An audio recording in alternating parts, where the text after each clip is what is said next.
Salut les gars, salut les filles. On se retrouve aujourd'hui pour une toute nouvelle vidéo sur ma critique sur la partie 2 de Stranger Things saison 5. Comme d'habitude les gars, on va décortiquer ces épisodes de fond. Donc ce que j'ai aimé, ce que je n'ai pas aimé. Donc maintenant qu'on te dit, commençons. D'ailleurs, petit disclaimer, mais on fera comme la partie 1 les gars pour ceux qui ont vu la vidéo. Donc on commencera par la partie non spoil et ensuite on terminera par la partie spoiler. Donc maintenant que tout est dit, commençons. Donc les gars, en vrai, pour cette deuxième partie de saison de Stranger Things, je vous avoue que moi, dans mon cas, j'ai bien aimé, mais c'est tellement une descente aux enfers, les gars, sincèrement, que ce soit entre les actes des personnages, que ce soit sur le rythme des épisodes, que ce soit sur ce qui est raconté, sincèrement, je trouve qu'on est peut-être sur la pire saison, en vrai, des 5, ce que je trouve vraiment assez dommage, parce qu'en vrai, il y aurait pu avoir des choses mais tellement mieux racontées, mais là, en vrai, on se retrouve dans une saison assez vide, il n'y a pas de gros événements, alors que franchement, c'est littéralement la saison finale. Et le truc que je trouve dommage, c'est qu'en fait, littéralement, tout va se passer dans le dernier épisode en fait. Et ça, pour le coup, je trouve que c'est vraiment assez dommage parce que franchement, dans cette deuxième partie, comme je l'ai répété maintes et maintes fois dans les gars dans la partie 1, en fait, la partie 1 servait vraiment d'introduction, mais là, en fait, t'as même pas besoin encore de nous introduire d'autres choses en fait. Là, normalement, tu rentres dans le vif du sujet. Soit tu fais mourir des persos, soit tu fais, je sais pas moi, soit tu mets des scènes iconiques, ou soit tu ramènes des persos, j'en sais rien, mais normalement, tu dois marquer les gens. Mais là, personnellement, je trouve qu'il n'y a pas vraiment de scène marquante. T'es là, tu suis les persos, je suis leur avancée, mais en fait c'est la même chose depuis 5 saisons en fait. Là t'avances pas dans l'histoire. Surtout que là normalement t'es dans la fin, tu dois conclure des arcs narratifs qui ont été adaptés dans les anciennes saisons. Sauf que là t'as encore des arcs narratifs qui se rajoutent, t'as encore des trucs qui sont faits, et en plus qui sont faits mais de manière bâclée. Donc sincèrement ça on en parlera bien sûr dans la partie spoiler. Ça je trouve tellement dommage parce qu'on aurait pu faire tellement mieux par rapport à ça. Même en termes de mise en scène, il y a des moments, mais les gars, quand je vous dis c'est redondant de fou, c'est que c'est redondant de fou. Il y a plusieurs scènes, mais t'es en mode, mais arrêtez de parler, faites en fait, juste faites. Et même, j'ai même pas envie de parler en termes d'effets spéciaux, parce que sincèrement, en termes d'effets spéciaux, waouh, franchement, juste waouh. En fait, il y a des moments, je me posais des questions, je me dis non, mais c'est pas possible. On n'a pas attendu aussi longtemps pour avoir des effets spéciaux aussi médiocres. Et je veux bien, t'as l'excuse de, vas-y, ça fait je sais pas combien de temps et tout. En fait, non, en fait, t'as pas d'excuses. T'as pas d'excuses. En fait, comparé à une série comme par exemple Welcome to Derry, tu peux comprendre que vas-y, là, on est à la saison 1. T'as pas forcément de gros budget pour une saison 1 d'une série comme ça. Mais là, t'as la saison 5 d'une série la plus attendue sur Terre, entre guillemets. Parce que franchement, oui, Stranger Things, c'est peut-être la série, entre guillemets, la plus attendue sur Terre. Carrément, les épisodes, quand ils sortaient sur Netflix, ça faisait crash Netflix pour dire à quel point la série a un impact mondial. Tout ça que pour dire, en fait, tu peux pas nous faire patienter autant de temps que les effets spéciaux soient aussi médiocres, en fait. Moi, je suis désolé, mais non, non. Surtout que si c'est pour faire comme Welcome to Derry et tout mettre dans le dernier épisode, je suis désolé, mais non. Et surtout, le fait que tu conclues littéralement le dernier épisode avec un épisode de 2 heures, c'est littéralement un film. Je sais pas comment ils vont faire pour tout clôturer en 2 heures. Mais franchement, ça va être fort. Franchement, je sais vraiment pas, mais ça va vraiment être compliqué pour le coup. Pour revenir surtout à certains personnages, je trouve que vraiment, en fait, c'est une dinguerie à quel point entre Millie Bobby Brown et le Noah Schnapp, je sais pas comment ils sont autant mauvais en acting, sincèrement. Faut le dire, ils sont mauvais mais à souhait. Millie Bobby Brown, j'étais en mode vas-y, c'est pas grave, franchement c'est pas grave. C'est le même acting depuis la saison 1 parce que vas-y, on veut nous faire comprendre que 11 elle réagit pas comme les humains, elle réagit assez différemment, mais là non en fait. Là c'est waouh, franchement juste waouh. Noah Schnapp, n'en parlons même pas. Il y a une certaine scène, je voulais me foutre une balle dans le crâne. Surtout que c'est une certaine scène auquel les créateurs nous ont dit qu'ils ont passé 12 heures à la faire. 12 heures, vous savez c'est quoi les gars, 12 heures 12 heures à faire une scène, mais c'est une... J'arrive même pas à me rendre compte en fait, à quel point 12 heures c'est long. Et je me dis, est-ce que c'est long parce que l'acteur est nul ou c'est long parce qu'ils n'ont pas trouvé la bonne prise? Et je pense que c'est vraiment la première solution en fait. Parce que même en 12 heures, c'est mauvais. C'est ça qui est fou en fait. Même en 12 heures, c'est pas bon en fait. Il faut faire quoi de plus? Sincèrement, il faut faire quoi de plus en fait? Et en vrai, t'as d'autres acteurs, notamment par exemple Hopper, je trouve que lui, personne, il joue vraiment bien. Et c'est là que je me dis, mais sincèrement les gars, cette dernière saison de Stranger Things, mais en fait, le personnage principal pour moi, c'est même plus Millie Bobby Brown en fait. C'est juste Max. Max, on met l'accent sur elle du début jusqu'à la fin. Carrément, je préfère même plus voir Max que Millie Bobby Brown, ou même je préfère même voir l'arc narratif de Holly par rapport à Millie Bobby Brown en fait. Donc moi personnellement c'est un truc qui m'énerve. Franchement c'est vraiment chiant, je sais pas pourquoi. Je sais pas si c'est elle ou c'est les réalisateurs qui ont décidé de la mettre de côté. Et personnellement je trouve pas pourquoi ça a été nécessaire de pas se concentrer sur elle alors que littéralement c'est peut-être l'un des personnages principaux de la série avec Noah Schnapp. Ça encore une fois franchement c'est un truc où préfère mettre ça de côté parce que sincèrement, je vais devenir fou. Sincèrement, je vais devenir fou. Mais bref, en vrai, il y a plein de choses que j'ai envie de parler, mais c'est surtout en partie spoiler. En vrai, je pense que j'ai fait le tour de ces parties-ci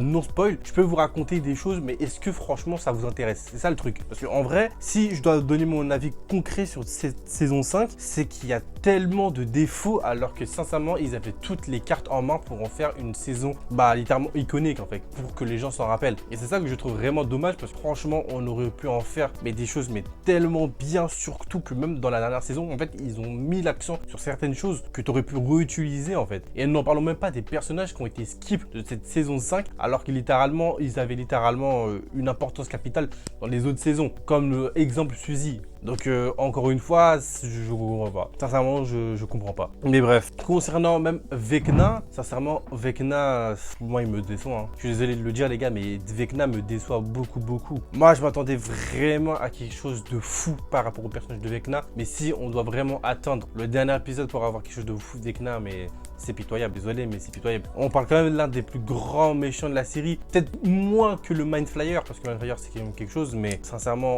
on nous a fait une rumba par rapport à lui pour qu'au final, il est dans son concours, il fait rien. Et c'est grave dommage, sincèrement, c'est grave dommage. Parce que je pense qu'on aurait pu accentuer sur le personnage, mais pour en faire quelque chose de... En fait, il aurait pu faire des moments marquants dans cette saison 5, mais il ne fait rien. Et ça, encore une fois, ça me saoule. J'ai enfilé tous les épisodes, je me suis dit, vas-y, je vais prendre du recul, parce que j'ai pas envie de dire n'importe quoi. Mais même avec du recul, je me rends compte qu'en fait, non, en fait. Faut le dire, en fait. Il n'y a rien à dire, en fait, de bon. Et c'est ça que je trouve vraiment dommage pour le coup. Et bref, en vrai, les gars, je pense que j'ai dû faire le tour de cette partie non spoil. Je pense que peut maintenant passer à la partie spoiler.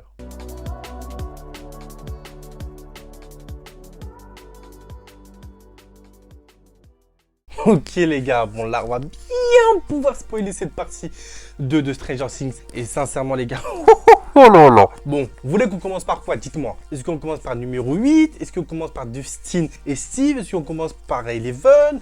Est-ce qu'on commence par Will? Les gars, on va parler de tout, ne quittez pas. Je vais vous cook ça.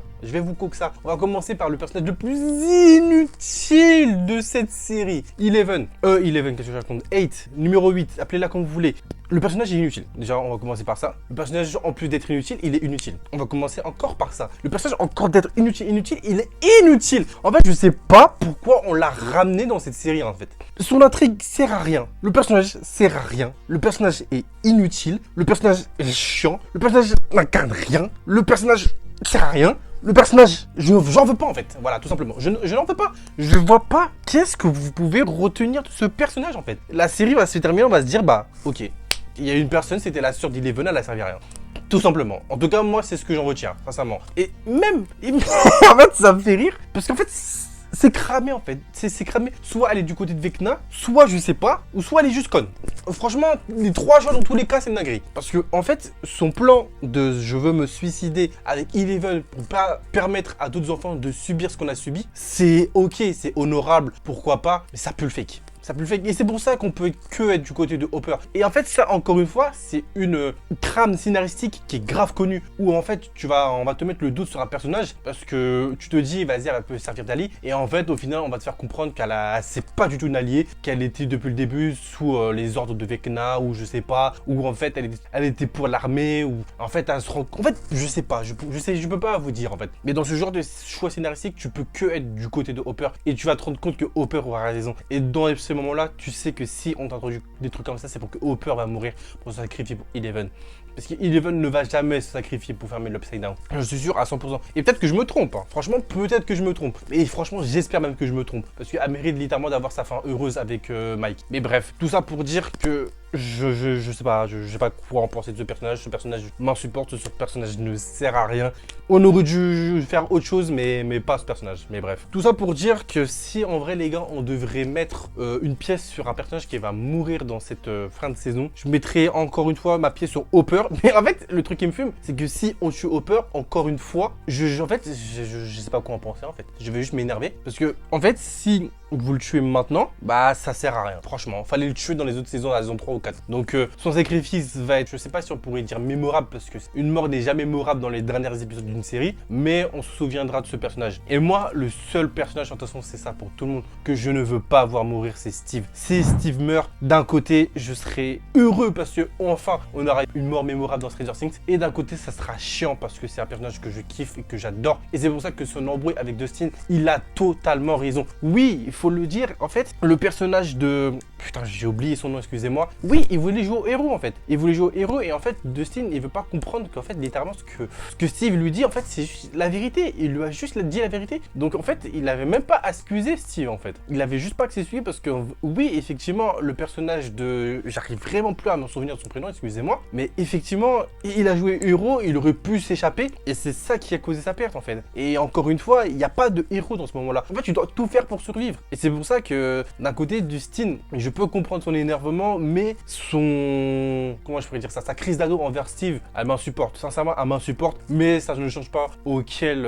franchement, j'aime quand même le personnage de Dustin et de Steve. Je trouve personnellement, c'est les meilleurs personnages de la série à l'heure actuelle. En tout cas, en termes d'émotion, c'est eux qui m'apportent le plus d'émotion. Et même la scène où tu y a Dustin qui pleure envers Steve et qui l'empêche de Steve de mourir, je trouve ces scènes mais vraiment incroyables. Surtout que Steve, franchement, c'est un personnage, je pense pour beaucoup, on aime tous. Et le fait qu'il serait mort dans une mort aussi minable comme ça aurait été tellement chiant. Tout ça pour conclure que sincèrement, si Steve devait mourir dans cette deuxième partie de saison, je serais grave triste de le voir mourir. Bref, je pense là, on va passer du coup les gars au personnage de Nancy et Jonathan, auquel encore une fois, pourquoi ils sont pas morts? Voilà, non mais il faut le dire, pourquoi ils sont pas morts? Et encore une fois, le fait que les frères de Fer doivent s'expliquer sur le fait qu'ils ne soient plus en couple. En fait, c'est tellement mal écrit, c'est dingue. Parce que moi, pour le coup, je vous avoue, je vais pas mentir, mais sur le coup, j'avais juste pas compris. Et en fait, tu comprends qu'ils vont pas mourir au moment où Jonathan, il dit « Est-ce que tu veux ne pas m'épouser ?» Et ça, je pense que c'est un choix scénaristique où si Jonathan aurait dit « Est-ce que tu veux m'épouser ?» Là, ils seraient morts les deux. Et comme il a dit « Est-ce que tu veux ne pas m'épouser ?» Et comme je l'avais dit, les gars, dans ma toute première critique de Stranger Things, le truc des fiançailles, c'est un truc récurrent dans les films et séries où quand un personnage s'apprête à faire sa demande de fiançailles, il va mourir. Donc, est-ce que il va quand même mourir dans le dernier épisode de Jonathan?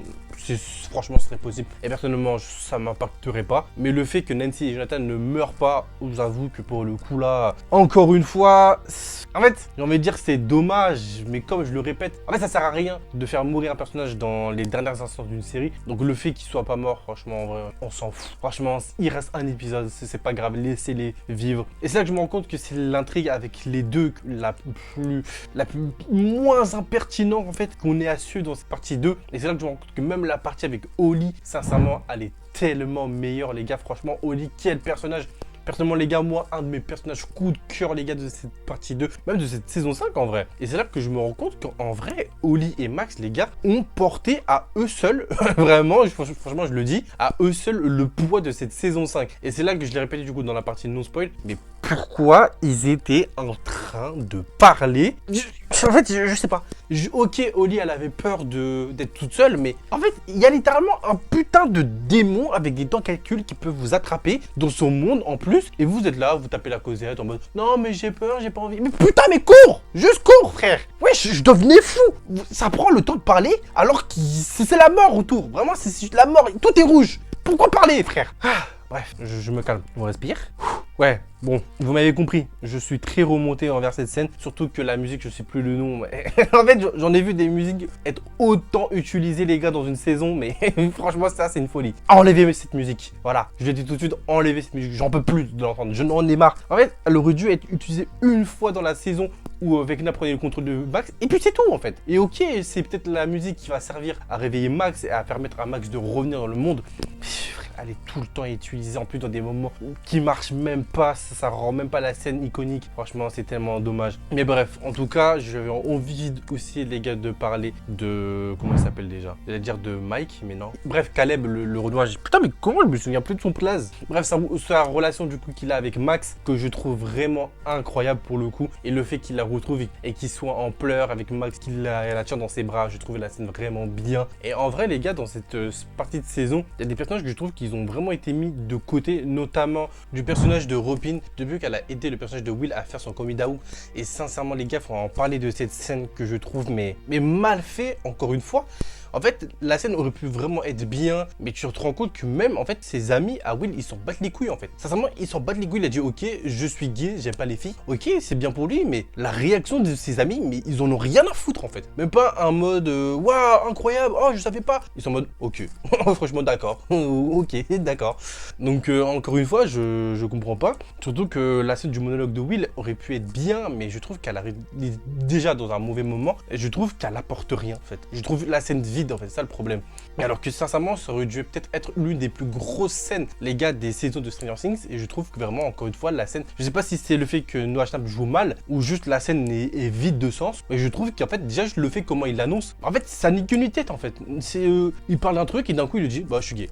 Ah, ok, frérot, d'accord, t'es gay, c'est bien. Mais comme ça, genre, je trouve qu'il vraiment il n'y a pas de cohérence en fait. Il n'y a pas de cohérence. Je sais pas moi, j'aurais aimé qu'il annonce pendant que je sais pas moi, il se bat contre Vecna, il annonce à Mike ou j'en sais rien. Mais dans des moments comme ça, franchement, je suis en mode bah ok, on le savait, mais même ses amis en fait, ils s'en foutent en fait. Donc je pense encore une fois, ça va être encore un truc mis de côté, alors que je pense que c'est l'un des trucs les plus mis en avant les gars de ces dernières saisons de Stranger Things. Et pour le coup là, en vrai, franchement, t'es en mode ok, franchement ok. Mais bref, en vrai, je pense les gars, je vais terminer cette critique avec le fait que Dustin découvre en fait comment se compose l'Upside Down et en fait tu comprends qu'en fait en dessous t'as Hawkins, au milieu t'as l'Upside Down et en haut t'as du coup l'abysse, je crois qu'ils le disent comme ça en VF si je dis pas de conneries, où du coup en fait tu te rends compte que c'est juste un gigantesque trou de verre et en fait c'est pour ça que le gros mur en fait c'est juste le gros mur qui séparait du coup qui faisait du coup la forme du trou de verre et du coup en dehors du trou de mur il y a la mort. En vrai moi quand je l'ai su les gars, je vous avoue que j'avais pas regardé d'autres théories de Stranger Things. Donc quand je l'ai su, je vous avoue que j'étais vraiment surpris, que j'ai vraiment bien aimé